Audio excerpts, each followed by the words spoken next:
හරි. අපි බලමු නිෂ්පාදන හැකියාව මායිම් වක්‍රයක් කියන්නේ මොකක්ද කියලා. එතකොට නිෂ්පාදන හැකියාව මායිම් වක්‍රයක් කියලා කියන්නේ මම ඔයාලට කියලා දුන්නා මොකද්ද? ආර්ථික ආදර්ශයක් කියලා. නිෂ්පාදන හැකියාව මායිම් වක්‍රයක් කියන්නේ මොකද්ද? ආර්ථික ආදර්ශයක්. මතකනේ මම කියලා දුන්නා. එතකොට නිෂ්පාදන හැකියාව මායිම් වක්‍රයක් කියන්නේ ආර්ථික ආදර්ශයක්. මොකද්ද නිෂ්පාදන හැකියාව මායිම් වක්‍රයක් කියලා කියන්නේ? එතකොට ඔයාට මම දැන් කියලා දෙනවා ඉතින්ලාම දැන් ඔයාම නිෂ්පාදන හැකියාව මායිම් වක්‍රයක් කියලා කියන්නේ මොකද්ද කියන එක ගැන ඔයාලට දැන් දල අදහසක් තියෙනවා. එතකොට දැන් මම ඔයාලට කියලා දෙනවා ළමයි නිෂ්පාදන හැකියාව මායිම් වක්‍රයක උපකල්පන කියලා උපකල්පන හතරක්. හරිද? උපකල්පන හතරක් කියලා දෙනවා.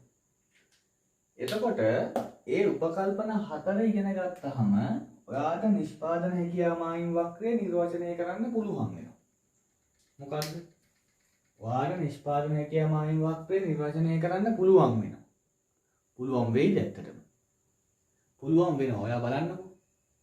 දැන් ඔයාට හිතනවානේ පුළුවන් වෙයිද? ඇත්තටම පුළුවන් වෙයිද දන්නේ නැහැ නේද? පුළුවන් වෙනවා. ඔයා අහගෙන ඉන්නකෝ.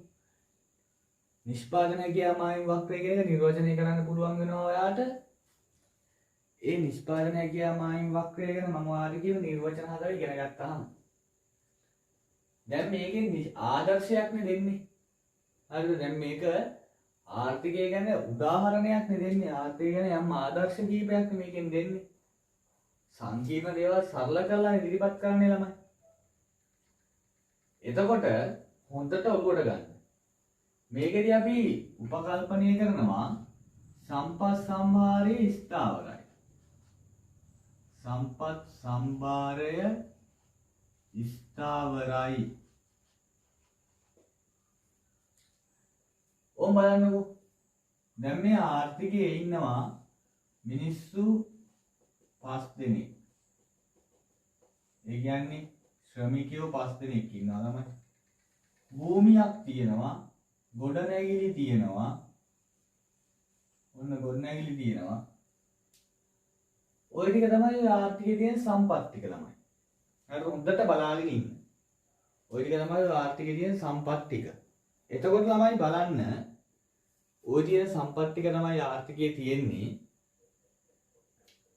දැන් මේ අපි මේ ආර්ථිකයේ ආර්ථික වර්ධනය ගැන කියන්න තමයි හදන්නේ. අපි මේ ආර්ථිකයේ ආර්ථික වර්ධනය ගැන යම් අදහසක් කියන්න හදන්නේ. හරිද?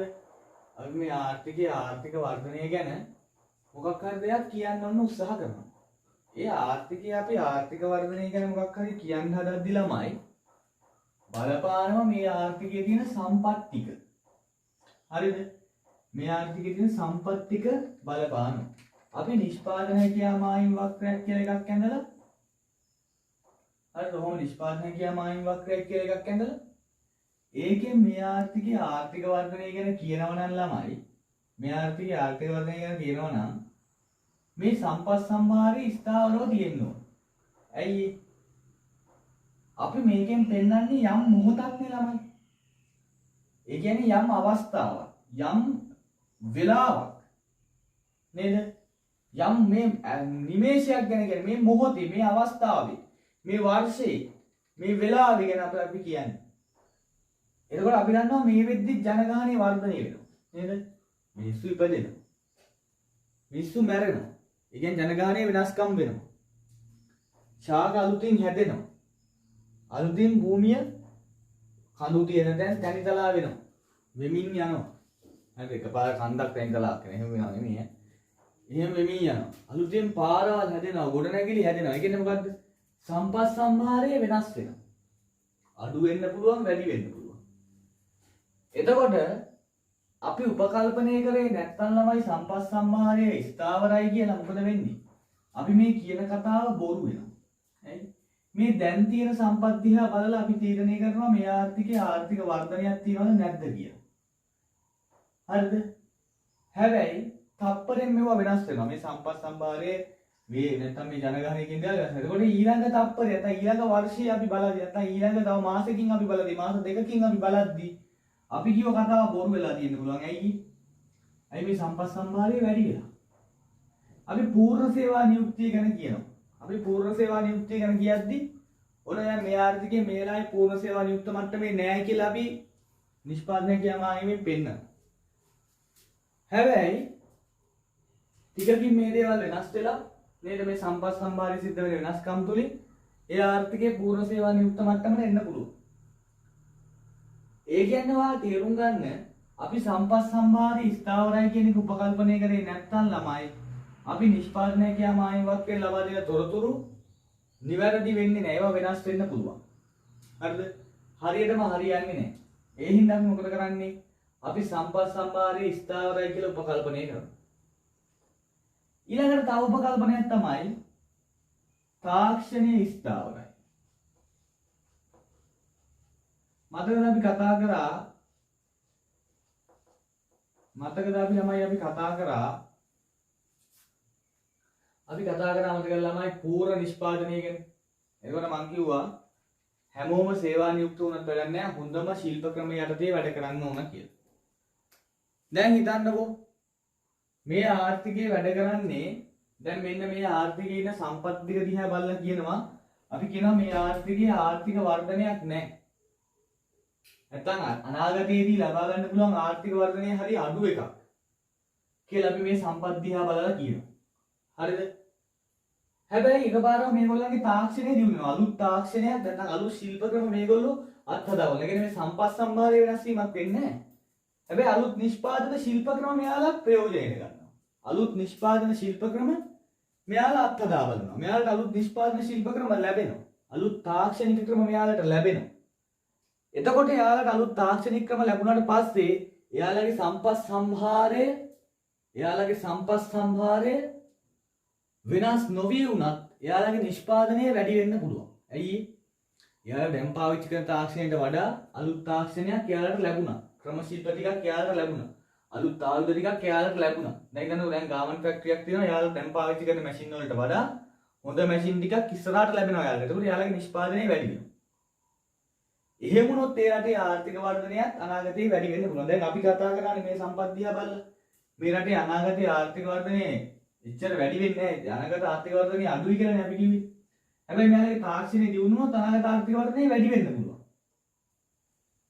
එහෙනම් අපි උපකල්පනය කරනවා මේ සම්පත් සම්භාරය ස්ථාවරයි. අපි මේ අර්ථ දක්වන කාලය තුල අපි මේ අදහස් දක්වන කාලය තුල ඒ රටේ තාක්ෂණය වෙනස් වෙන්නේ නැහැ. නේද? නැත්නම් අපි ආර්ථික වර්ධනය අඩුයි කියලා කිව්වම තාක්ෂණය වෙලකට ආකාර වෙනස් වුණොත් මොකද වෙන්නේ? මෙයාලගේ ආර්ථික වර්ධනය වැඩි වෙන්න පුළුවන්. හරිද? ඊළඟට ඒ වගේම තමයි තාක්ෂණය අඩු වුණොත්. හරිද? අපි කියන අනාගතයේ ආර්ථික ලොකු ආර්ථික වර්ධනයක් මේකට ලබා ගන්න. හැබැයි නිමේෂයකින් මොකක් හරි ත්‍රස්තවාදී කලබලයක් ආර්ථික අර්බුදයක් නේද? වෙන රටක් විසින් සම්පාදක පැනවීමක් ඔන්න ඔය වගේ දෙයක් වෙලා හරිද? වෙන රටකින් සම්පාදක පැනවීමක් ඔන්න ඔය වගේ දෙයක් වෙලා ළමයි ඊළඟට තාක්ෂණය පිළිහෙන්න පුළුවන්. ආනයනික තාක්ෂණය යාලට තාක්ෂණය ආනයනය කරන්න බෑ. මොකක් හරි ආර්ථික සම්බාධකයක් පනවන. වෙනත් රටක් විසින් ජාත්‍යන්තර සංවිධානයක් හෝ රටක් විසින් තවත් රටකට එරෙහිව පනවනු ලබන බාධා කිරීම වලට අපි කියනවා ආර්ථික සම්බාධකයක් කියලා. ඒ ආර්ථික සම්බාධකයක් පනවලා හරි මොකක් හරි ඒ වගේ දේවල් හින්දා මෙයාලගේ තාක්ෂණය පිළිහෙන්න පුළුවන්. එතකොට එයාලගේ ආර්ථික වර්ධනය අනාගතයේ අඩු වෙනවා. හැබැයි අපි අනාගතයේ වැඩි වෙනවා කියලා නිෂ්පාදන හැකියාමායින් වක්‍රයක් ආශ්‍රයෙන් කියනවා. එතකොට ඒක බොරු වෙනවා. එහෙනම් අපේ නිෂ්පාදන හැකියාමායින් වක්‍රයෙන් ලබා දෙන මේ දැනුම නැත්තම් මේ තොරතුරු සත්‍යතාවයේ තාත්වාගෙන යන්න අපි උපකල්පනය කරනවා තාක්ෂණය කියන එකත් ස්ථාවරයි කියලා. ඊළඟට අපි තව එකක් ගැන කතා කරනවා. මොකක්ද ඒකත් ඔයාලා දැන්නම දන්න දෙයක්. පූර්ණ සේවා නියුක්තිය උපරිම නිෂ්පාදන කාර්යක්ෂමතාවයකින් කටයුතු කරනවා කියලා. ඒ කියන්නේ මේ නිෂ්පාදන හැකියාමායින් වක්‍රයක් උපකල්පනය කරද්දී අපි නිෂ්පාදන හැකියාමායින් වක්‍රයක් අඳිද්දී අපි හිතනවා ඒ ආර්ථිකයේ තියෙන සම්පත් සියලුම සම්පත් පූර්ණ සේවා නියුක්තයි. ඒ වගේම තමයි උපරිම කාර්යක්ෂමතාවය. ඒ කියන්නේ කරන්න පුළුවන් හොඳම ශිල්ප ක්‍රමයට තමයි වැඩ කරන්නේ. ඔයාලා කලින් කතා කරපු එක ඒක ඔයාලා දැන් දන්නවා. ඒ හින්දා මම ඒක ගැන විස්තර කරන්නේ. මොකක්ද කියන්නේ? පූර්ණ සේවා නියුක්තිය හා පූර්ණ සේවා නියුක්තිය උපරිම කාර්යක්ෂමතාවය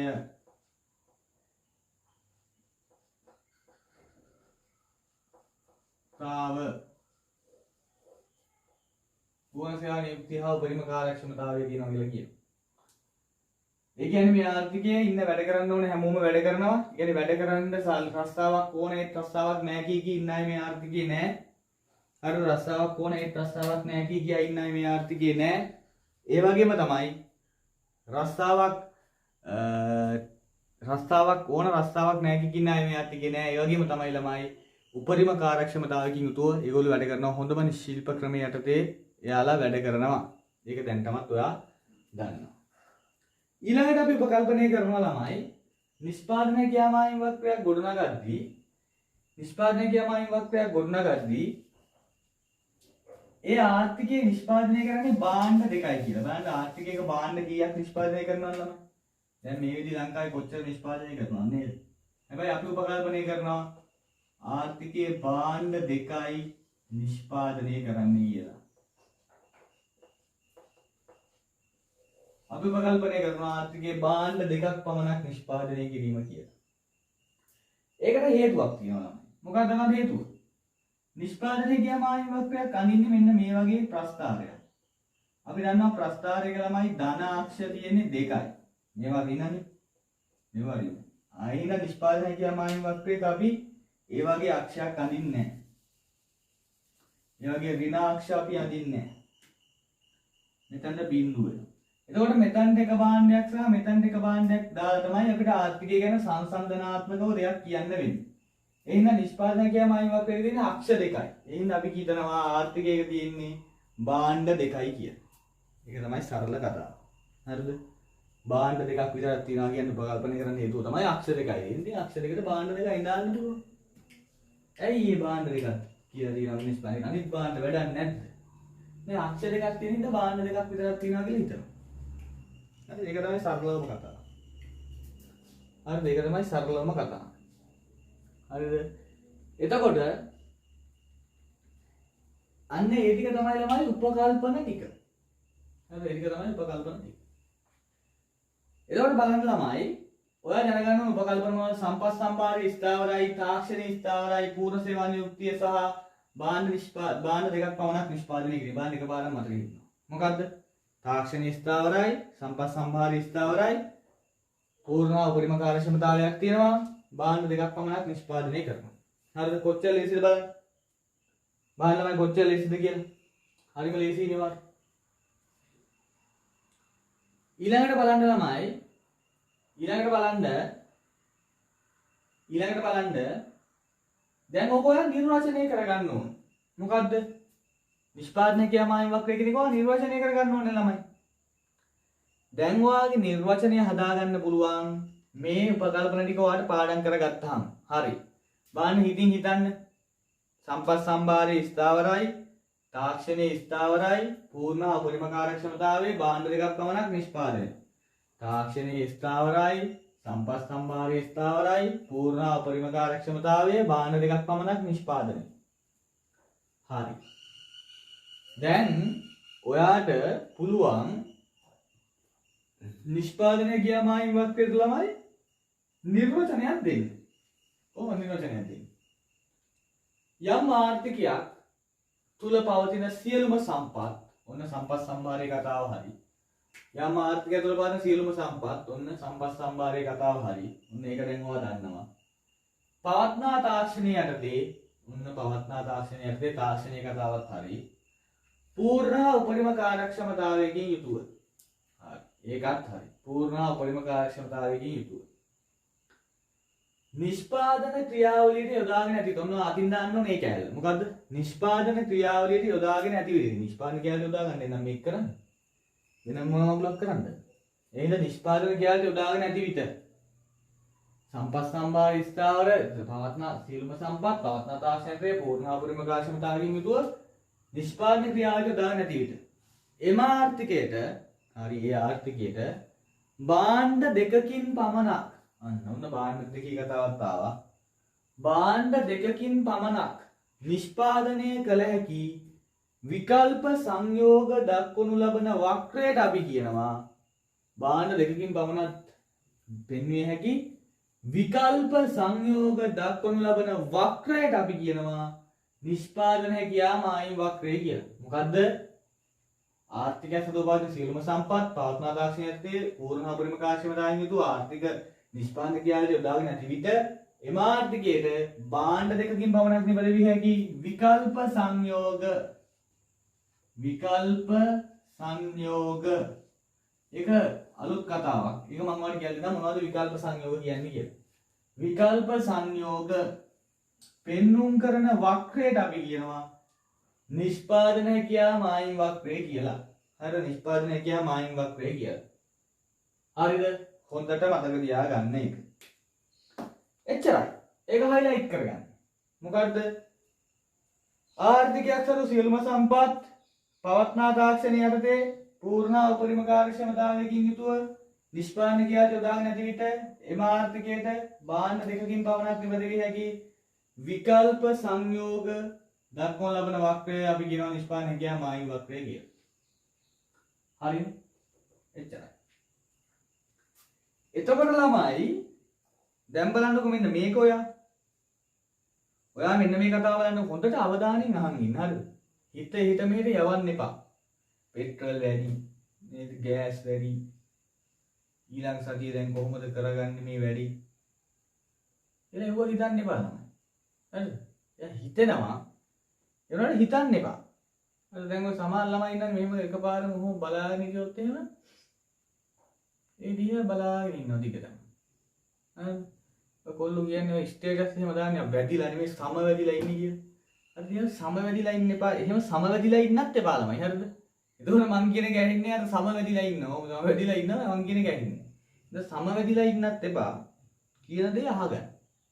හොඳට අවධානය දීගෙන ඉන්න. මේකට හොඳට ඔයා මං කියන දේට අවධානය දීගෙන හිටියොත් එහෙම ඔයාට ආයි පාඩම් කරන්න දෙයක් ඉතුරු වෙන්නේ නැහැ. හරිද? එකපාරක් බලලා ඉඳ උට් එක මතක වෙනවා.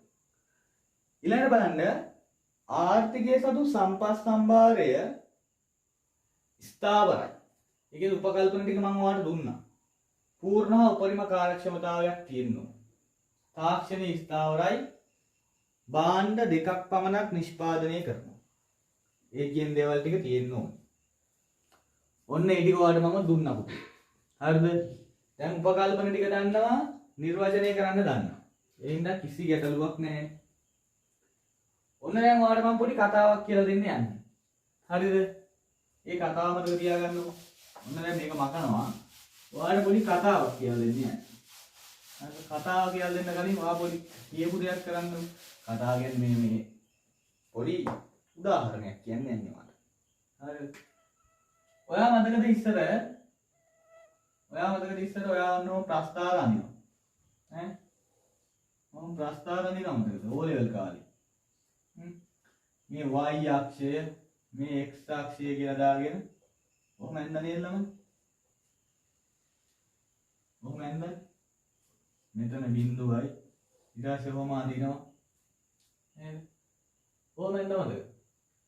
ඔන්න ඔහොම එකක් තමයි නිෂ්පාදනය කියමායින් වක්‍රය කියලා කියන්නේ. හරිද? එතකොට අර භාණ්ඩ දෙකක් පමණක් දාන්නේ මේ අක්ෂ දෙකන්නේ තියෙන අපි ඍණාක්ෂය වල දාන්නේ ඍණාක්ෂය ගන්නෑ. එතකොට ඔන්න ඔහොම එකක් ඉන්නේ. හරිද? වක්‍රය මෙහෙම එකක් නෙමෙයි. වක්‍රය මෙහෙම වක්‍රයක් නෙමෙයි. එතකොට මෙහෙම එකක් තමයි එන්නේ. තේරුණාද? ඒ කියන්නේ ළමයි මේ වක්ෂ දෙකට දාන්න පුළුවන් භාණ්ඩ දෙකයිනේ. ඒකයි මේ අපි ආර්ථික විද්‍යාව විශ්ලේෂණය ගණන් තමයි මේ ගණිතේ. හරිද? ඔයාලට සරල ගණිතය පිළිබඳ තියෙන දැනුම වැඩගත් ඉතින් මේක මම හිතනවා දැන් A level කොමර්ස් කරන්නේ සාමාන්‍ය ගණන් දැනුමක් තියනයිනේ. ඒ ගණන් දැනුමක් තිබ්බත් එකයි නැතත් එකයි මම කොහොමත් කියලා දෙනවා මුලින් ඉඳලා. හරිද? මගේ තියෙනවා ආර්ථික විද්‍යාව සහ ගණිතය කියලා මම හදපු වෙනම ටියුට් එකක් ළමයි. හරිද? එහෙම ගණන් වලට දුර්වලම කෙනෙක් ඉන්නවා නම් ඒගොල්ලෝ කියන්න මට මම මේ ටියුට් එක ඔයාලට එවන්නම්. ඒකේ අභ්‍යාස ටිකක් තියෙනවා කරන්න. නේද? ඒක කරාම පොඩ්ඩක් වාගේ දැනුම වර්ධනය වෙනවා. හරි? එතකොට ඒ කොහොම වුණත් මම ඔයාලට මුලින් ඉඳලා කියලා දෙනවනේ. ඉතින් බලා ගන්න මේ x සහ y කියන අක්ෂ ළමයි x සහ y කියන අක්ෂ වල දාන්න පුළුවන් භාණ්ඩ දෙකක් හින්දා තමයි ළමයි ඔය ඒ අක්ෂ දෙකට අදාළව අපේ ආර්ථික මේ නිෂ්පාදකයා මායිම් වක්‍රය අඳිද්දී නිර්වචනය කරන්නේ භාණ්ඩ දෙකක් පමණයි ආර්ථිකය නිෂ්පාදනය කරන්න කියේ. හරිද? ඔන්න ඔහොම එකක් තමයි එතකොට අපි අඳින්නේ. ඍණාක්ෂ ගැන අපි හිතන්නේ නැහැ. හරි දැන් ඔයාලට කියන කතාව තමයි මම මේ කියන්නේ යන්නේ. ඔන්න බලන්න ළමයි. මෙන්න මේ කතාව මතක තියාගන්නකෝ යා හොඳට. මෙන්න මේ කතාව මතක තියාගන්න. ඔන්න ඔයාලා ගෙදර ඉන්නවා නංගි. හරිද? නංගි ඉන්නවා, ඔයා ඉන්නවා, අක්කා ඉන්නවා.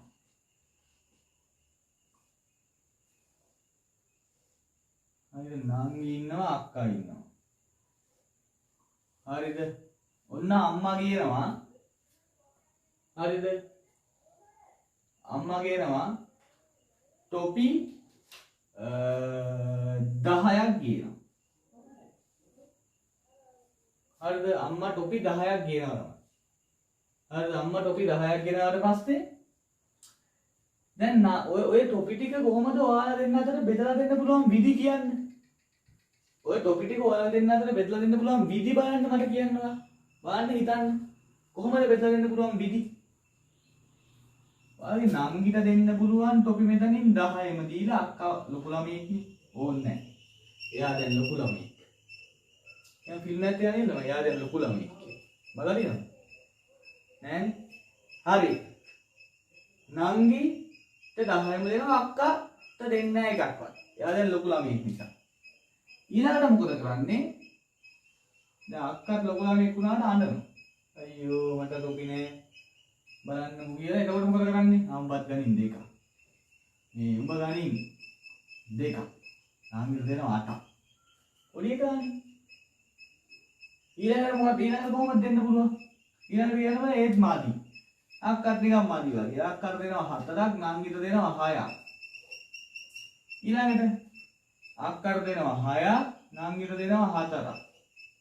ඊට පස්සේ අක්කට දෙනවා 2ක්, නංගිට දෙනවා 8ක්, නංගිට දෙනවා 2ක්. අන්තිමට අක්කට 10ම දීලා අක්කා උනාට නංගි වගේ ටොපි ගන්න තමයි ආස. අර අක්කා බෙල්ලා නංගි දෙනවා කියන්නේ නංගි බෙල්ලා අක්කා දෙනවා කියන්නේ ළමයි ඉස්සර. ඒ වගේ නංගිට දෙනවා නංගිට එකක්වත් දෙන්නේ අක්කට 10ම දෙනවා. ළමයි දැන් ඔය විදිහ ඔය කියන්නේ මොකද්ද? ඔයාලට ගෙනාවු මේ ටොපි 10නේ. දැන් මෙතනක් 10ක් තියෙනවා මෙතනක් 10ක් තියෙනවා එහෙම නෑනේ. ඔයාලට ගෙනාවු ඔය ටොපි 10 අම්මට ඔය දෙන්න අතර දෙන්න පුළුවන් ක්‍රමනේ ඔය කියන්නේ.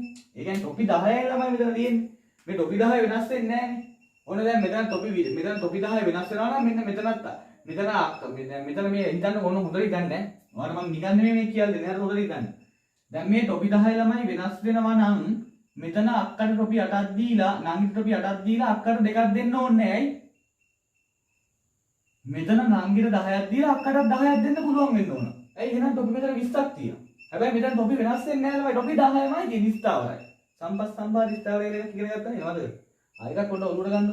ටොපි මෙතන 10යි තියෙන්නේ. හර 10මයි තියෙන්නේ. වෙනස් වෙන්නේ නැහැ මේක. ඒකෝර මේක වෙනස් වෙන්නේ නැති හින්දා ළමයි මොකද කරන්න වෙන්නේ? මේක වෙනස් වෙන්නේ නැති හින්දා නංගිට 10ක් දෙද්දි අක්කට දෙන්න විදියක් නැහැ. හරිද? එහෙනම් මෙතන නංගිට 8ක් දෙනවා නම් නැත්නම් මෙතන නංගිට 2ක් දෙනවා නම් හිතන්නකෝ අක්කට 2ක් දෙන්න වෙනවා කියලා මෙතන. අක්කට 2ක් දෙන්න වෙනවා නම් ඒ දෙන්න වෙන්නේ නංගිට දෙන ගානෙන් අඩු කරලා. ඇයි 10යි දෙන්නේ? නංගිට අක්කට 2ක් දෙද්දි නංගිට මෙතන 10ක් ආයෙ දෙන්න බෑ. ඇයි? මේ 10යින්ම තමයි නංගිට දෙක අක්කට 2ක් දීලා නංගිට 8ක් දෙන්න වෙන්නේ. තේරුණාද? අන්න ඒ විදිහට තේරුණාද? මේ පුතේ මේ තියෙන්නේ මෙතන මොකද්ද? මේ ඔය දෙන්න අතර ඔය දෙනාට ටොපි බෙදලා දෙන්න පුළුවන් ආකාර. ඒවා විකල්ප සංයෝග නැත්නම් විකල්ප. නේද විකල්පයක්. අඬද්දී ඔය නම්බර 8ක් ගනින් අක්කට 2ක්. ඊට අක්කට වට්ටනවා. එයා නම්බර 4ක් ගනින් වෙන නංගිට 6ක් දීලා. ඒ කියන්නේ මේක විකල්ප පුතේ. මේ තියෙන්නේ ඔයාට ඔයා සහ නංගි අතර ටොපි බෙදලා දෙන්න පුළුවන් ආකාර. ඔයා සහ නංගි අතර ටොපි බෙදලා දෙන්න පුළුවන් විකල්ප ආකාර තමයි ඔය තියෙන්නේ. ඇයි එහෙම විකල්ප ආකාරයකට දෙද්දී එක්කෙනෙක්ට දෙද්දී අනිත් කෙනාට අඩු කරන්න වෙන්නේ? දැන් බලන්නකෝ.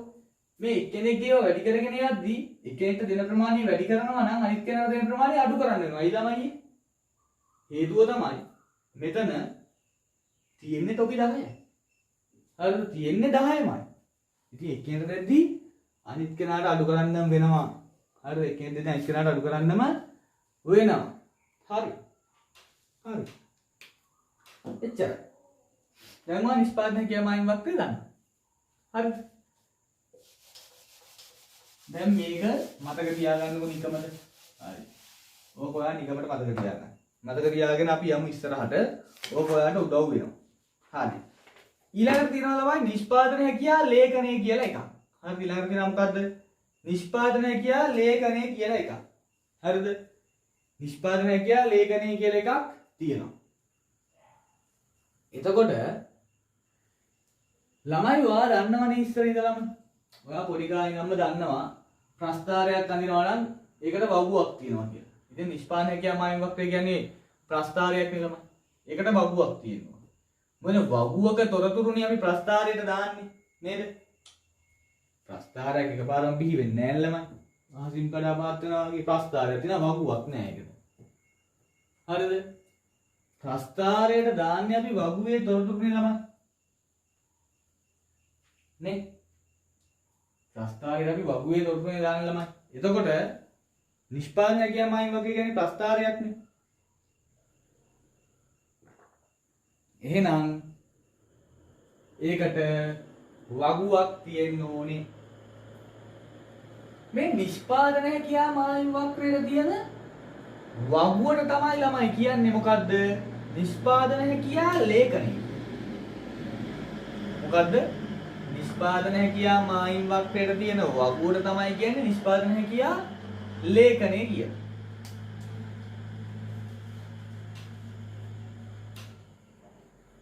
හරිද? නිෂ්පාදන හැකියා ලේඛනය කියන්නේ නිෂ්පාදන හැකියා මායිම් වක්‍රයේ තියෙන මේ වගුවට.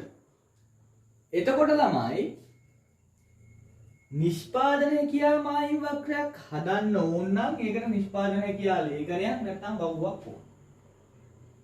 නිෂ්පාදන හැකියා මායිම් වක්‍රයෙන් පෙන්වන්නේ ළමයි යම් ආර්ථිකයක පවත්නා සම්පත් ඒ උපරිම කාර්යක්ෂමතාවයකින් නිෂ්පාදනකයාට යොදාගෙන ඇති විට එම ආර්ථිකයට භාණ්ඩ දෙකකින් පමණක් නිපදිය හැකි විකල්ප සංයෝගනේ ළමයි. එම ආර්ථිකයට භාණ්ඩ දෙකකින් පමණක් නිපදිය හැකි විකල්ප සංයෝගනේ පෙන්වන්නේ. හරි. ඒ විකල්ප සංයෝග පෙන්වන වක්‍රයට අපි කියනවා නිෂ්පාදන හැකියා මායිම් වක්‍රය කියලා. ඒ විකල්ප සංයෝග පෙන්වුම් කරනු ලබන ලේඛනයට අපි කියනවා නිෂ්පාදන හැකියා ලේඛනය කියලා. හරි සරලයි. යම් නිශ්චිත කාල පරිච්ඡේදයක් තුළ නැත්නම් ආර්ථික සියලුම සම්පත් පවත්නා තාක්ෂණයේ පූර්ණ උපරිම කාර්යක්ෂමතාවයකින් යුතුව නිෂ්පාදන ක්‍රියාවට යොදාගෙන ඇති විට එම ආර්ථිකයට භාණ්ඩ දෙකකින් පමණක් නිපදිය ඇති විකල්ප සංයෝග දක්වන ලබන වක්‍රය නිෂ්පාදන හැකියා මායිම් වක්‍රයයි. ආර්ථිකය සහ සියලුම සම්පත් පවත්නා තාක්ෂණයේ පූර්ණ උපරිම කාර්යක්ෂමතාවයකින් යුතුව නිෂ්පාදන ක්‍රියාවට යොදාගෙන ඇති විට එම ආර්ථිකයට භාණ්ඩ දෙකකින් පමණක් නිපදිය හැකි විකල්ප සංයෝග දක්වන ලබන ලේඛනය නිෂ්පාදන හැකියා ලේඛනයයි. එච්චරයි. හරි සරලයි. නිෂ්පාදන හැකියා මායිම් වක්‍රයට ඔයා දන්නවනම් ප්‍රස්ථාරයේ නිෂ්පාදන හැකියා මායිම් වක්‍රයට ඔයා නිර්වචනය දන්නවනම් ඔයා නිෂ්පාදන හැකියා ලේඛනයත් නිකම්ම නිර්වචනය කරපුවා. ඒක කිසි ප්‍රශ්නයක් නෑ. නිෂ්පාදන හැකියා මායිම් වක්‍රයට අදාළ වගුව තමයි නිෂ්පාදන හැකියා ලේඛනය කියන්නේ. ඒ කියන්නේ ඒකේ තියෙන තොරතුරු තමයි අපි වක්‍රේ දාන්නේ. හරි. ඔන්න දැන් හාහා පුරා කියලා නිෂ්පාදන හැකියා මායිම් වක්‍රයක් අඳින්න කලින් ඔන්න දැන් නිෂ්පාදන හැකියා ලේඛනයක් අඳින්න යන්නේ. හරිද? ඔන්න බලන්නකෝ දැන් එහෙම එකක් මම ඔයාලට ඇඳලා පෙන්නන්න යන්නේ. ඔන්න බලන්න ළමයි එහෙම එකක් දැන් ඇඳලා පෙන්නන්න යන්නේ ඔයාලට. එහෙම එකක් කලින් ඇඳ නේද අපි? අර ටොපි චොක්ලට් කතාවක් ඇඳ නේද අපි? බලන්නකෝ ඒ වගේද කියලා මේකත් බලන්නකෝ.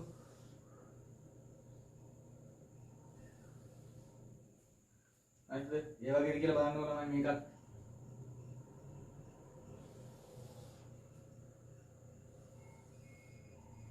මේ තියෙන්නේ ළමයි භාණ්ඩය. මේ තියෙන්නේ විකල්ප සංයෝග. දැන් මෙතනට දානවා භාණ්ඩයක් මම උඹලට මම දාන භාණ්ඩය ළමයි. මෙතන දානවා මම චොක්ලට්. හරිද? ඔන්න චොක්ලට් දැම්මා. දැන් ඊළඟ තැනට මොන වගේ එකක් දාන්න ඕනද ළමයි? මොන වගේ භාණ්ඩයක් දාන්න වෙයිද? ඊළඟ තැනට.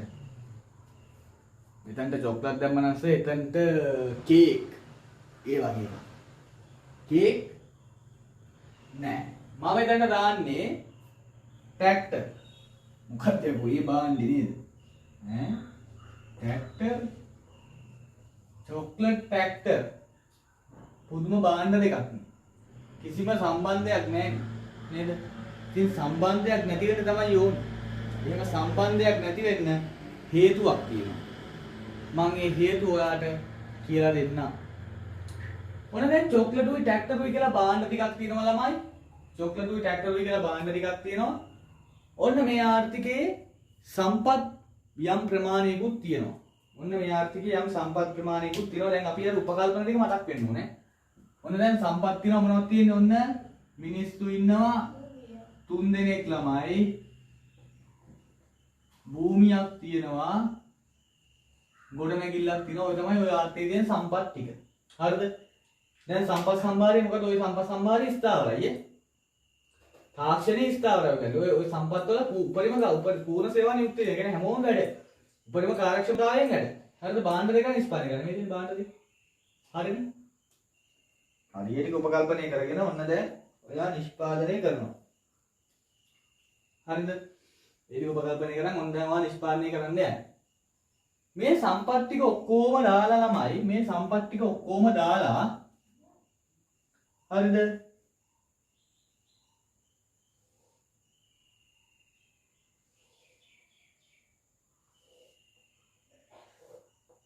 ඔය සම්පත් ටික ඔක්කොම දාලා ළමයි අපි නිෂ්පාදනය කරොත් එහෙම ට්‍රැක්ටර් විතරක් අපිට නිෂ්පාදනය කරන්න පුළුවන් 10ක්.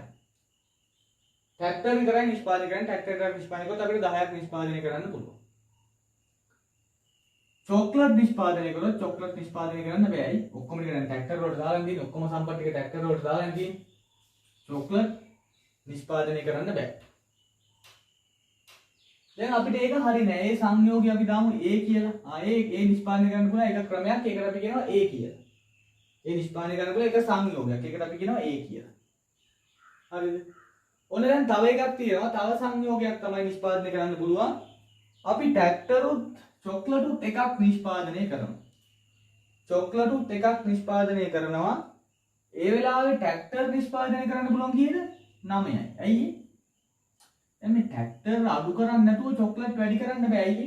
සම්පත් සම්භාර ස්ථාවරයි. එහෙනම් මේ ට්‍රැක්ටර් නිෂ්පාදනය එකකින් අඩු කරලා 9 දක්වා අඩු කරලා ඒ ඉතුරුන සම්පත් ටිකෙන් තමයි චොක්ලට් නිෂ්පාදනය කරන්න දෙන්නේ. ඇයි? දැන් සම්පත් නේ ට්‍රැක්ටර් 10ක් තියාගෙන චොක්ලට් එකක් නිෂ්පාදනය කරන්න බෑ.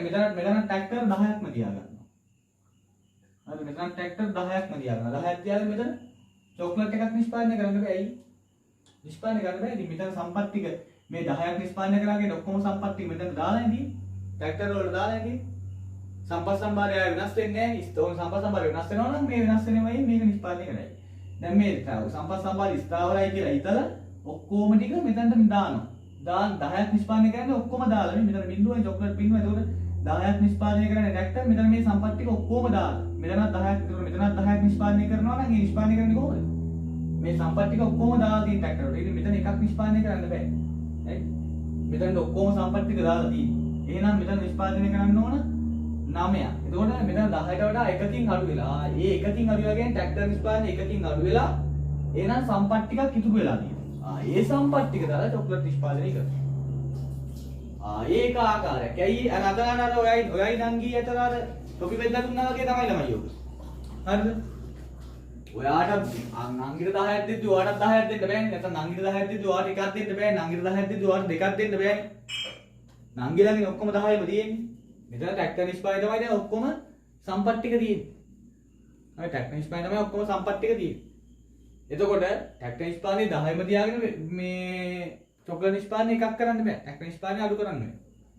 අතන නංගිට ටොපි 10ක්ම දීලා ඔයාලට තව දෙකක් දෙන්න බෑ. වෙන ටොපි නෑනේ 10යි දී. එතකොට මොකද කරන්නේ? නංගිට 8ක් දීලා ඔයාලට දෙකක් දෙනවා. ඒ වගේ තමයි මෙතනත් කරන්නේ. මෙතන මොකද්ද කරන්නේ? සම්පත් සම්භාරය ස්ථාවරින් දෙක කරන්නේ. සම්පත් සම්භාරය ස්ථාවරයි. ඇයි ළමයි තාක්ෂණීය ස්ථාවරයි කියලා උපකල්පනය කරන්නේ? තාක්ෂණීය ස්ථාවරයි කියලා උපකල්පනය කරන්නේත් ළමයි. උදාහරණ සම්පත් සම්භාරය වෙනස් නොවුණා හිතන්න හොඳ තාක්ෂණයක් දෙනවා කියලා. හොඳ යන්ත්‍ර සූත්‍ර දෙනවා කියලා. එතකොට හොඳ යන්ත්‍ර සූත්‍ර ටිකක් තියෙනවා නම් මෙතන මේ ඉන්න සේවකයෝ දෙන්නෙක්ට මේ යන්ත්‍ර පාවිච්චි කරලා මෙතන 10ක් නිෂ්පාදනය කරන්න පුළුවන්කමක් තියෙන්න පුළුවන්. හරි හිතන්නකෝ ඔයාලා මේවල මම කියන්නේ. මෙතන සේවකයෝ 10ක් නම් ඉන්නේ ළමයි. මෙතන සේවකයෝ 10ක් නම් ඉන්නේ. මෙතන හිතන්න මෙතන සේවකයෝ 3 දෙනෙක් ඉන්නවා ළමයි. ඒ තුන් දෙනාගෙන් දෙන්නෙක්ට හොඳ යන්ත්‍රයක් දුන්නොත් එහෙම හොඳ නවීන තාක්ෂණික මෙවලමක් දුන්නොත් එහෙම මෙතන මේ දෙන්නයි මෙතන මේ දෙන්නට ළමයි දෙනවා අපි මොකද්ද මේ දෙන්නට දෙනවා හොඳ යන්ත්‍රයක් හරිද ඒ දෙන්නට හොඳ යන්ත්‍රයක් දුන්නාට පස්සේ ඒ දෙන්නට හොඳ යන්ත්‍රයක් දුන්නාට පස්සේ මොකද වෙන්නේ ඒ දෙන දෙකෙන් ඒ දෙන යන්ත්‍ර දෙකෙන් මොකද වෙන්නේ ඒ දෙන යන්ත්‍ර දෙකෙන් එයාලට පුළුවන් ළමයි මේ 10ම නිෂ්පාදනය කරන්නයි හොඳ නවීන තාක්ෂණයක් දෙන්නේ හරිද හොඳ නවීන තාක්ෂණයක් දෙන්නේ ඒ තාක්ෂණයෙන් එයාලට පුළුවන් දෙකක් නිෂ්පාදනය කරන්න මේ 10 නිෂ්පාදනය කරන්න පුළුවන් ඒ දෙන්නට පුළුවන් මේ 10 නිෂ්පාදනය කරන්න මෙතනට හරිද ඒ දෙන්නට ඒ 10 නිෂ්පාදනය කරාම ළමයි ඒ දෙන්න ඕනේ 10 නිෂ්පාදනය කරනවා මෙතන එක්කෙනෙක් ඉතුරු වෙනවානේ ඒ එක්කෙනාගෙන් පුළුවන් අපිට චොක්ලට් නිෂ්පාදනය කරන්න චොක්ලට් එකක් නිෂ්පාදනය කරන්න පුළුවන් අපිට චොක්ලට් එකක් නිෂ්පාදනය කරන්න පුළුවන් අපිට ඒ කියන්නේ තාක්ෂණය දියුණු වුණා දැන් අපි මෙතන උපකල්පනය කරන්න ළමයි තාක්ෂණය දියුණු වෙන්නේ නැහැ කියලානේ හරිද තාක්ෂණය දියුණු වෙන්නේ නැහැ කියලා අපි මෙතන උපකල්පනය කරන්නේ හරිද තාක්ෂණය දියුණු වෙන්නේ නැහැ කියලා අපි මෙතන උපකල්පනය කරන්නේ එතකොට තාක්ෂණය දියුණු වෙන්නේ නැති වුණාම ළමයි මොකද්ද වෙන්නේ තාක්ෂණය දියුණු වෙන්නේ නැති වුණාම මෙතන ඉන්නේ තුන් දෙනායි සම්පත් සම්භාරයත් ස්ථාවරයි හරිද සම්පත් සම්භාරයත් ස්ථාවරයි තාක්ෂණයත් ස්ථාවරයි එතකොට අර තාක්ෂණයේ දියුණුව හරහා ශ්‍රමිකයන් හරි සම්පත් හරි ඉතුරු කරගෙන ඒකෙන් මේ චොක්ලට් නිෂ්පාදනය වැඩි කරන්නත් බෑ එහෙනම් අනිවාර්යයෙන්ම ට්‍රැක්ටර්ස් නිෂ්පාදනය අඩු කරන්නම වෙනවා චොක්ලට් නිෂ්පාදනය කරන්න හරිද චොක්ලට් නිෂ්පාදනය කරන්න හරිද ඒක කරන්නම වෙනවා හරි ඒක කරන්නම වෙනවා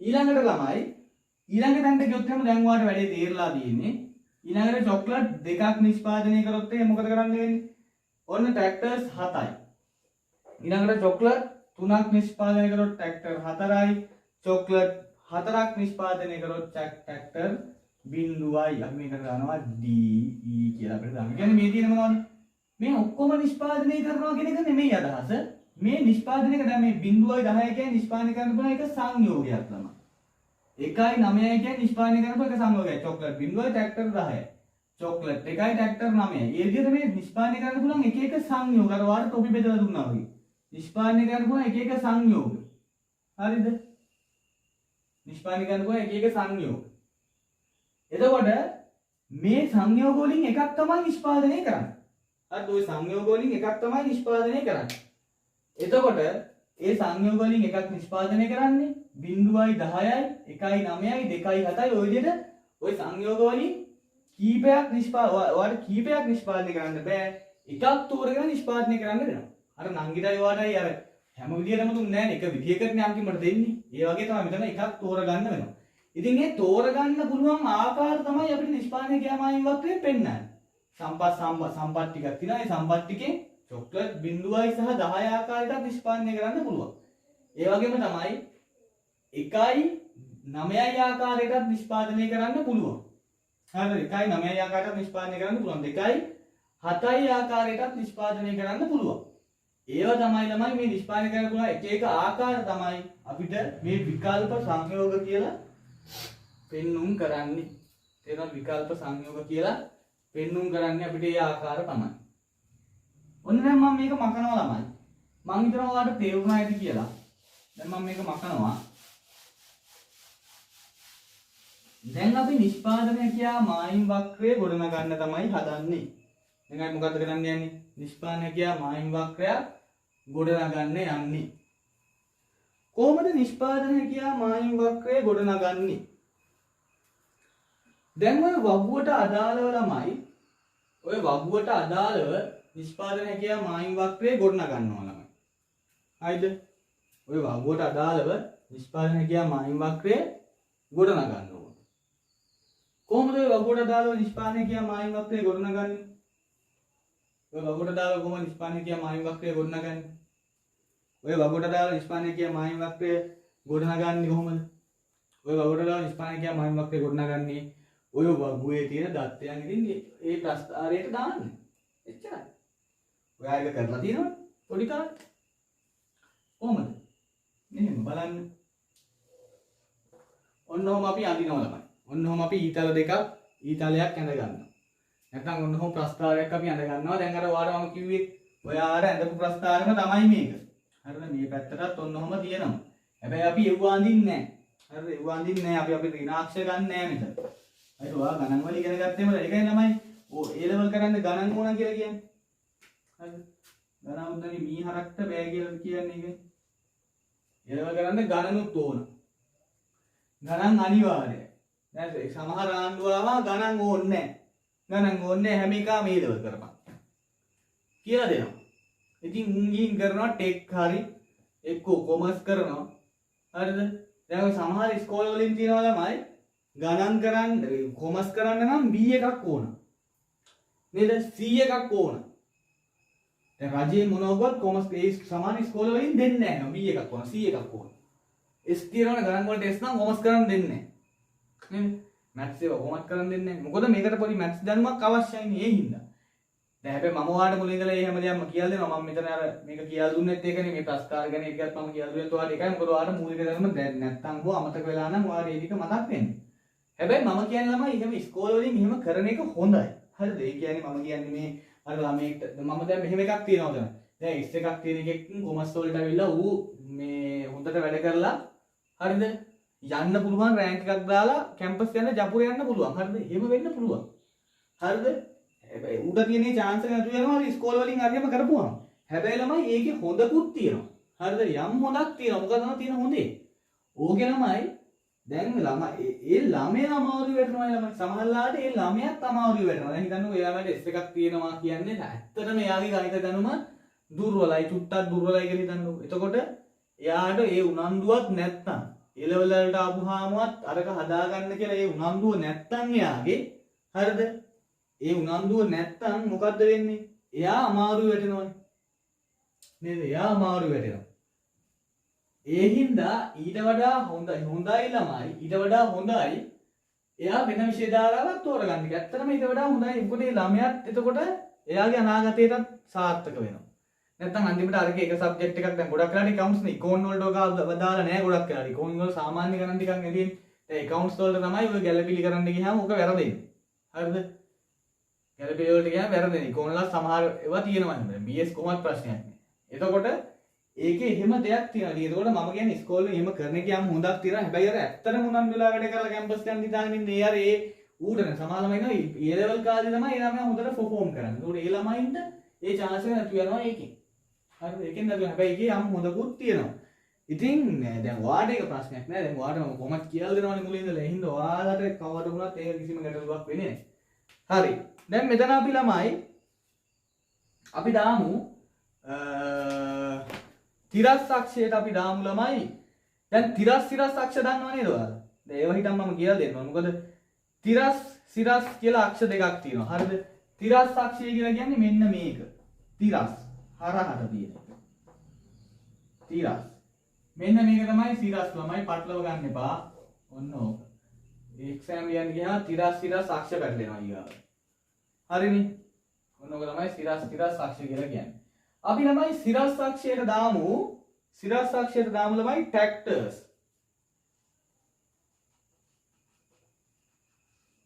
හරිද? තිරස් අක්ෂයට අපි දාමු chocolate. හරිද? chocolate. ඒ කියන්නේ දැන් වැඩි කරමින් යන එක තමයි මම මේ තිරස් එහෙම ප්‍රශ්නයක් නෑ. ඔයාලට කැමති එකක් දාන්න පුළුවන්. හැබැයි මම වැඩි කරමින් යන එක තමයි මේ පැත්තට මේ කියන්නේ චොක්ලට් නේ ක්‍රමයෙන් වැඩි කරමින් යන්නේ අපි මේ වගුවට අනුව ඔයාගේ පොතේත් එහෙම වගුවක් තියෙනවා. ඒ වගුවට එතකොට මම මේක තමයි මේ තිරස් අක්ෂයට දැම්මේ. හරිද? ඊළඟට සාමාන්‍යයෙන් ඔයා දන්නවනේ ගණිතය අනුව ඔයා ඉගෙන ගන්න සාමාන්‍යයෙන් ස්වයංක්‍රීය විචල්‍ය පරායක්‍රීය විචල්‍ය කියලා එකක් තියෙනවා. ඒකට ස්වයංක්‍රීය විචල්‍ය තමයි තිරස් අක්ෂයේ ඉන්නේ පරායක්‍රීය විචල්‍ය තිරස් අක්ෂයේ. නේද? ඒකට ඔය ආර්ථික විද්‍යාවේදී එක මාරු වෙනවා. ඉතින් ඒකට ඒ ආර්ථික විද්‍යාවේ සමහර තැන්වල ගණිත සංකල්ප මාරු වෙන තැන් තියෙනවා. මේ කියන්නේ ඔය ස්වයංක්‍රීය විචල්‍ය පරායක්‍රීය විචල්‍ය විශේෂයෙන්. ඒවා මාරු වෙන වෙලාවල් තියෙනවා. ඉතින් එතකොට ඒක අපි ගණිතයේම තියෙන එක නෙමෙයි ආර්ථික විද්‍යාව සම්ප්‍රදායයට තමයි එතකොට මුල් තැන දෙන්නේ. හරි. ඒක වැඩක් නැහැ අපිට. අපි යමු. බලන්න බිඳුව දැන් අපි මේකේ දාගෙන යමු උඩට. දැන් ට්‍රැක්ටර්ස් පැත්තට කීයක් තියෙනවද? 10ක් නේ අපි බිඳුව ඉඳන් 10. බිඳුව ඉඳන් දාමු අපි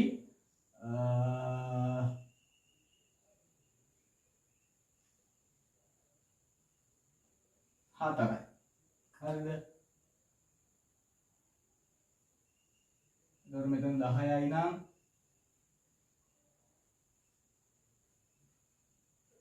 9යි.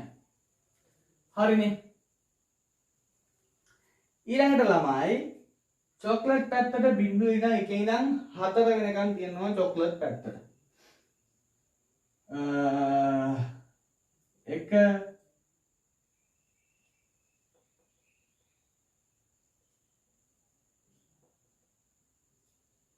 එතකොට මේක 2 3 මේ 4. හරිද? අපි සිරස් කතාවමක් උනේ දැන් ඔයාලට මතකයි නේද? අපි සිරස් කතාවමක් කරලා දාමු. ඔයාලට මේක මතකයි. හරි. එතකොට ඔන්න ඔහොම තමයි තියෙන්නේ. එතකොට ඕකේ එන්න ඕනේ කොහමද? මෙන්න මේ වගේ වක්‍රයක් තමයි ළමයි එන්න ඕනේ. හරිද?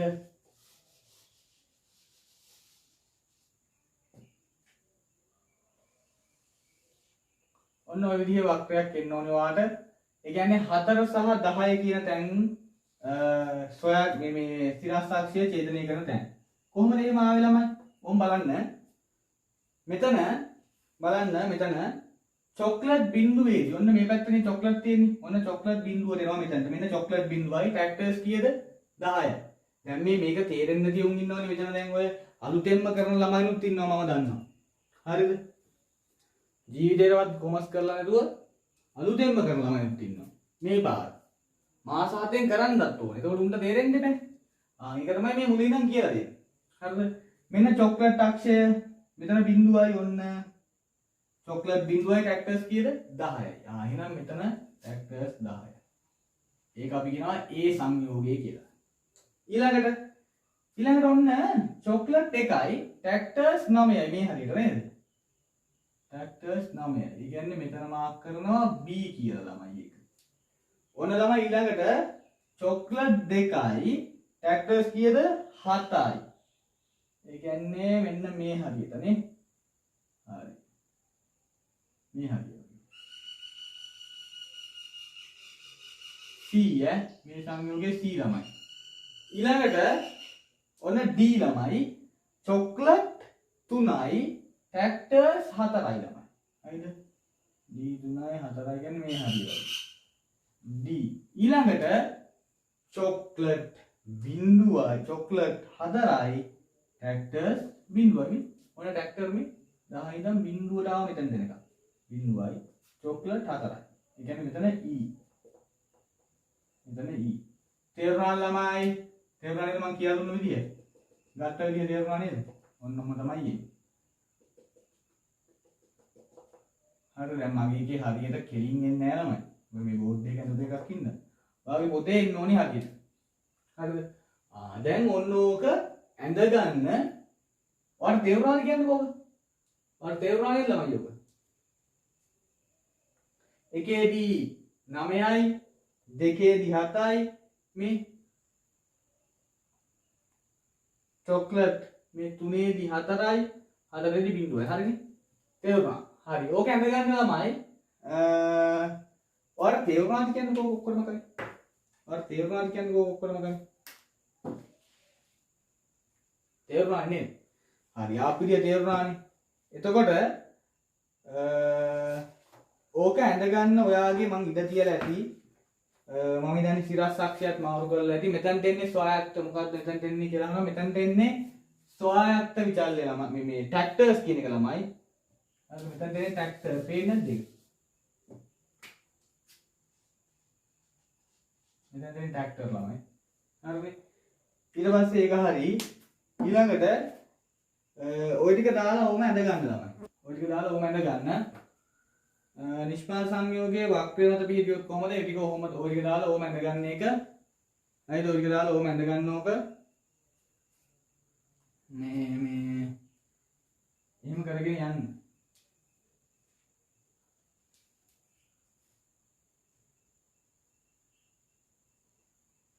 හරි. ඊළඟට තමයි තව එකක් තියෙනවා මේ අහන්නකෝ. දැන් ඕකේ තව එකක් තියෙනවා. ඕකේ ළමයි මේ මම අර කිව්වනේ අර එතන අර වගු ඇන්දනේ. ඒ වගු ඇන්ද තැනට මම පොඩි නෝට් එකක් එනවනේ. මේ නෝට් එක ලියා ගන්න බැරුව කියන්නේ වාට. ඒ වගු ඇන්ද තැනට නෝට් එකක් ලියා ගන්න ළමයි. මොකද ආ නෝට් එක? මෙහෙම ලියා ගන්න.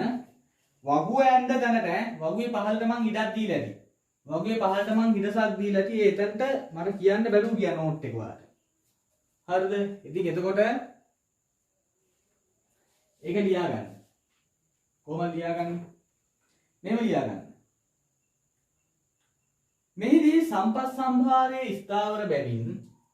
සම්පත් සම්භාරයේ ස්ථාවර බැවින්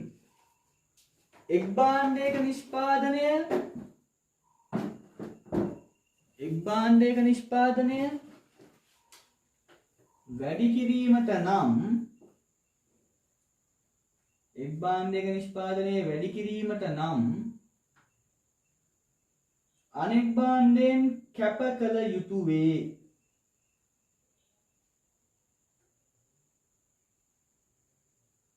අනෙක් භාණ්ඩයෙන් කැප කළ යුතු වේ.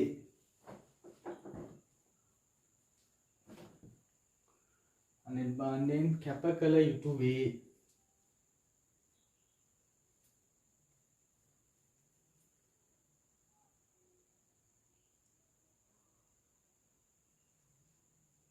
එබැවින් ඒ සිට ඊ දක්වා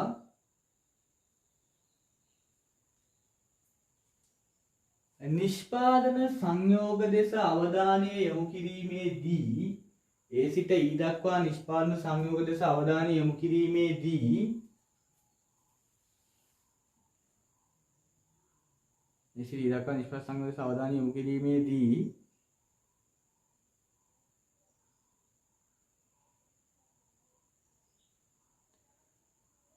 එක් භාණ්ඩයක නිෂ්පාදනය වැඩි කිරීමට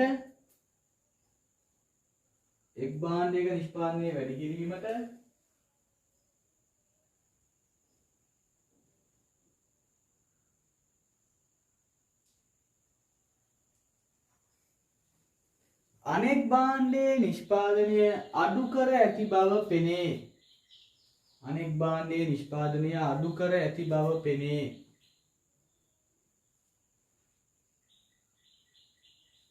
අනෙක් භාණ්ඩයේ නිෂ්පාදනය අඩු කර ඇති බව පෙනේ.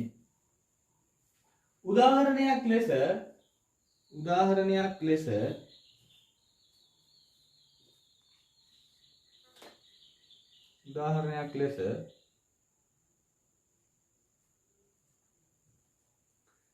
චොක්ලට් 0 සිට 1 දක්වා වැඩි කිරීමට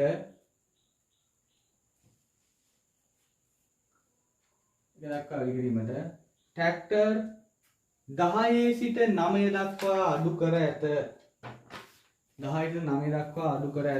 හරි ළමයි. දැන් බලන්න. ඒක හරි. දැන් බලන්න. දැන් එන්න වක්‍රය තියෙන තැනට එන්න දැන්. හරි එතන මට මග ඇරලා ගියේ. ඒකයි මම ආයෙ බලලා කිව්වද බලන්න. දැන් වක්‍රය තියෙන තැනට එන්න ළමයි. හරිද? වක්‍රය තියෙන තැනට ආවට පස්සේ ඔයා බලන්න. දැන් මේ වක්‍රය තමයි ළමයි අර කියපු දේවල් ටික දැන් ඔන්න අපිට තියෙනවා. මොනවද අපි ගියා ආර්ථික සියලුම සම්පත් පවත්නා සියලුම සම්පත් යොදාගත්තා. මේ සම්පත් සම්භාර ස්ථාවරයි. හරිද? සම්පත් සම්භාර ස්ථාවරයි. ඒක තමයි මේ එකකින් වැඩි කරලා අනිකින් එකක් වැඩි කරද්දී අනික මේ අඩු කරන්න වෙන්නේ. මේ එකක් වැඩි කරද්දී අනික අඩු කරන්න වෙන්නේ මේ සම්පත් සම්භාර එක. තාක්ෂණික ස්ථාවරයි පූර්ණ අපරිම කාර්යක්ෂමතාවයකින් තුන නිෂ්පාදනය කරනවා. ඒ වගේම තමයි බාහන දෙකයි නිෂ්පාදනය කරන්නේ. මේටි. හරි ඒක දිනවා. ඒ විකල්ප සංයෝග පෙන්නන වක්‍රය. මෙතන විකල්ප සංයෝග ටික නම් ඒ සංයෝගය නිෂ්පාදනය කරන්න පුළුවන්. හැබැයි එකයි ඕනනම් B සංයෝගය නම් C සංයෝගය ඕනනම් D සංයෝගය ඕනනම් E සංයෝගය. ඔය ටික නිෂ්පාදනය කරගෙන යන්න පුළුවන්. ඒ විකල්ප සංයෝග පෙන්නුම් කරන වක්‍රයට අපි කියනවා නිෂ්පාදන හැකියාව මායිම් වක්‍රය කියලා. ඔය තියෙන එක තමයි. හරිද? ඔය තියෙන එක තමයි. එච්චරයි. නිෂ්පාදනය කියා මායිම් වක්‍රය ගැන ඔය නිෂ්පාදනය කියා මායිම් වක්‍රය නිර්මාණය කරන තැනට ඉඳන් ඔයා ආවා. හරිම සරලව නේද? හරිම ආදරයෙන් ආවේ ඔයා. හරිද? හරිම සරලව ඔයා ආවා. එතකොට ඒක දැන් ඔයා දන්නවා. දැන් ඊළඟට ළමයි නිෂ්පාදනය කියා මායිම් වක්‍රේ මේ වක්‍රයේ මත දැන් කොහොමත් මේ ඉර මත කොහොමත් තියෙනවා. මේ ඉරෙන් මොකද්ද කියවෙන්නේ? මේ ඉර මත තියෙන සංයෝග වලින් මොකද්ද කියවෙන්නේ? මේ ඉරෙන් එළිය සංයෝග තියෙන්න පුළුවන් ළමයි. මේ ඉරෙන් එළිය සංයෝග තියෙන්න පුළුවන්. මේ ඉර ඇතුලේ සංයෝග තියෙන මේ වක්‍රය ඇතුලේ සංයෝග තියෙන්න පුළුවන්. ඒ විදිහට විවිධාකාරයෙන් සංයෝග තියෙන්න පුළුවන් ළමයි. හරිද? එතකොට ඒ වගේ මොනවද කියවෙන්නේ? මම වාට දෙලා තියෙනවා නෝට් එක නිෂ්පාදනය කියමායින් වක්‍රයේ මත තියෙනවා නම් සංයෝගේ. ඉතින් වක්‍රයේ මත එකක් නිෂ්පාදනය කරනවා නම් වක්‍රයෙන් එළිය එකක් නිෂ්පාදනය කරනවා නම් වක්‍රයෙන් ඇතුලේ එකක් නිෂ්පාදනය කරනවා නම් ඒක ඒ වගේ එක එක අදහස් කියවෙනවා. ඔයා ඉගෙන ගත්ත අර පූර්ණ සේවා නියුක්තිය පූර්ණ නිෂ්පාදනය යන්නේ දේවල් ළමයි වැදගත් වෙනවා. ඉතින් ඒවා මතක තියාගන්න. ඒවා මතක තියාගෙන ඊළඟ දවසේ එන්න අපි ඊළඟ දවසේ මෙතන ඉඳන් ඉස්සරහට යමු. මොකද මම ගිය සතියේ එතකොට ඒ කරපු කණ්ඩායමට නේද පහුගිය දවසේ කරේ මෙතනින් තමයි මම නැවැත්තුවේ. එතකොට ඒගොල්ලෝ දැන් එහෙම කරේ පවකක් නිසානේ. එතකොට ඒගොල්ලෝ කට්ටියම එකට යන්න ඕනේ. ඒ හින්දා මෙතනින් මම නවත්තනවා. ඊළඟ දවසේ ඉඳන් කට්ටියම එකම ක්ලාස් එකට ගන්නවා. එතකොට අපි මෙතනින් ඉඳන් ඉස්සරහට යමු. හරිද? මෙතනින් ඉස්සරහට යමු. අර දේවල් මතක තියාගෙන ක්ලාස් එකට එන්න. මම ප්‍රශ්න අහනවා ක්ලාස් එකේදී. මේකත් හොඳට මතක තියාගන්න. නිෂ්පාදන කියමායින් වක්‍රය කියන්නේ මොකක්ද? නිෂ්පාදන කාර්යක්ෂමතාවයේ සම්පත් බෙදා වෙන් කිරීමේ කාර්යක්ෂමතාවය යට දාලා කොන්දේසි මේ හැම දෙයක්ම මම ඔයාලට කියලා දෙනවා. කියලා දුන්නා. ඒවා මතක තියාගෙන එන්න ඊළඟ දවසේ ක්ලාස් එකට අපි එතන ඉඳන් ඉස්සරහට යමු. ඊළඟ දවසේ තමයි වැදගත්ම දේ තියෙන්නේ ළමයි. ඒ කියන්නේ හරියම වැදගත්. නිෂ්පාදනය කියමායින් වක්‍රයක ප්‍රායෝගික භාවිතය කියලා දෙන්නේ එන සතියේ. හරිද? දැන් මේක මේ ඇඳ ගන්න විදිහනේ කියලා දුන්නේ ළමයි. මේක අඳින විදිහ. හරිද? ඕක භාවිත කරලා මේ ආර්ථික විද්‍යාව තුළ තියෙන සංකල්ප කොහොමද නිෂ්පාදනය කියමායින් වක්‍රයකින් පෙන්වන්නේ? එහෙම වෙන්නේ ඇයි ඒවා? පෙන්වන විදි මොනවද? ඒවා කියලා දෙන්නේ ළමයි ඊළඟ දවසේ. ඊළඟ සතියේ. එතකොට ඊළඟ සතියේ බැරි වෙලාවක්වත් ඔයාලට මේ ක්ලාස් එක මිස් වුණොත් නිෂ්පාදනය කියමායින් වක්‍රයම නෑ ළමයි. හරිද? මේ ටිකයි අර ආර්ථික කාර්යක්ෂමතාවයෙන් ප්‍රශ්නයක් ඇහුවොත් ඒක ලියා ගන්න පුළුවන් එච්චරයි. මේ වගේ ප්‍රශ්න අහන්නේ ගොඩක් වෙලාවට. හරිද? අපරාධේ නහගත්තනේ. මේක නතු අඳින්න බෑනේ. ඒකෝර මේ වගේ ගොඩක් වෙලාවට ප්‍රශ්න අහන්නේම අඩුයි. මේ වක්‍ර දෙකක් තියෙනවාද ඇයි ඒ? ඔයාලා පැහැදිලි කරලා තමයි මේ දුන්නේ මම. ඊළඟ සතියේ තමයි ළමයි ඔයාලට කියලා දෙන්නේ මේකේ වැදගත්ම මේකේ හරය. හරිද? ඔයාගෙන් ප්‍රශ්න අහන කොටස් කියලා දෙන ඊළඟ සතියේ. ඒ හින්දා ළමයි ඊළඟ සතියේ අනිවාර්යයෙන්ම මේ පුතා දුවලා හැමෝම ක්ලාස් එකට සම්බන්ධ වෙලා මේක අහගන්න. හරිද? අහගෙන ඉස්සරහට යන්. එතකොට මේ ලබන සතියේ මේ පාඩමෙන් ළමයි සැලකිය යුතු ප්‍රමාණයක් ඉවර වෙනවා. පිටුවක් දෙකක් ඉතුරු වෙයි. ඒකත් වැඩක් නැහැ. එතකොට ඊළඟ සතියේ වෙද්දී අපි අලුත් පාඩමක් පටන් ගන්නවා. මොකද්ද? ඉල්ලුම් සැපයුම යාන්ත්‍රණය. එතකොට ඉල්ලුම් සැපයුම් යාන්ත්‍රණය ඊළඟට රජයේ මැදිහත් වීම. ඒ වාගේ වැඩේ යනවා ඉක්මනට. හරිද? ඔයාලට කිව්වා වගේම ඒ වාගේ වැඩ ටික ඉක්මනට යනවා. ඒ හින්දා කිසි ගැටලුවක් තියාගන්න එපා ළමයි. අපි තවදුරටත් කාලේ වැඩි කරනවා. තව දවසක් ගියාම එතකොට රෙකෝඩින් මත යැපෙන්නත් එපා. මේ රෙකෝඩින් දෙනවනේ ඔය බලන්න වෙන්නේ නැහැ ළමයි. කොයි ඔයාලට වැඩ වැඩි වෙච්චාම ඒ හින්දා මම ඔය දීර්ඝ වශයෙන් කරන ක්ලාස් වල ළමයි හොඳට මතක තියාගන්න. දීර්ඝ වශයෙන් කරන ක්ලාස් වල මම රෙකෝඩින් දාන්නෙත් නැහැ. හරිද? හිතන්නකෝ උදේ 8ට පටන් අරන් 2 3 වෙනකම් කරනවා කියලා. රෙකෝඩින් වැඩක් නැහැ ළමයි දැම්මට. හරිද? ඒක බලන්නත් බැහැ. ඉතින් ඒ හින්දා ඒ වගේ මම දාන්නේ නැහැ රෙකෝඩින්. ඉතින් ඒ වගේ දවසකට මම ස්පෙෂල් දවසක් තමයි එහෙම කරන්නේ. එතකොට ඉතින් එදාට හැමෝම එන්න. කරන්න දෙයක් නැහැ ළමයි. එදා මිස් වෙන කෙනාට කරන්න දෙයක් නැහැ. හොඳට ඔළුවේ තියාගන්න. එදාට කවුරු හරි මිස් වුණොත් ඉතින් කරන්න දෙයක් නැහැ පුතේ. කම්මැලිකමට ඉන්න එපා. ඒ වගේ දවස්වල රෙකෝඩින් දාන්නේ නැහැ. මේ පාරත් ඉතින් මිස් නම් දැන් සෙකන්ඩ් සයි කරනවා ඉන්නවා. ගිය පාර මිස් වෙච්ච තමයි මේ පාර මේ ක්ලාස් එකේ. මේකත් මිස් නම් උගෙන කතා කරලා වැඩක් නැහැ. ඒ හින්දා මේකෙත් මිස් කරගන්න එපා. අයියෝ මමයි විශේෂ දවස් දාලා උදේ ඉඳන් කරනවා. හැමෝටම එන්න පුළුවන් දවසක් දාලා මේ ඒ හින්දා එදාට එන්න. හරිද? එදාට හැමෝම එන්න. ඇවිල්ලා ක්ලාස් එක දාගන්න. ක්ලාස් එකට එන්න මේ තියෙන ටික අහගන්න. එතකොට ඒ වගේ උදේ ඉඳන් හවස වෙනකන් දවසක් දැම්මොත් එදා පාඩමක් ඉවරයි ළමයි. හරිද? සම්පූර්ණ පාඩමක් ඉවර වෙනවා එදාට. ඉතින් එදාට නෑ කියන්නේ උට පාඩමක් නෑ කියන එකනේ. ඒ හින්දා සම්පූර්ණ පාඩමක් ඉවර වෙනවා එදාට. ඒ හින්දා ඒ වගේ දවස් වලට එන්න ළමයි. ඇවිල්ලා වැඩ ටික කරගෙන යන්න. අපරාධේ නැත්තම් ඔයාගේ කාලේ අපරාධේ.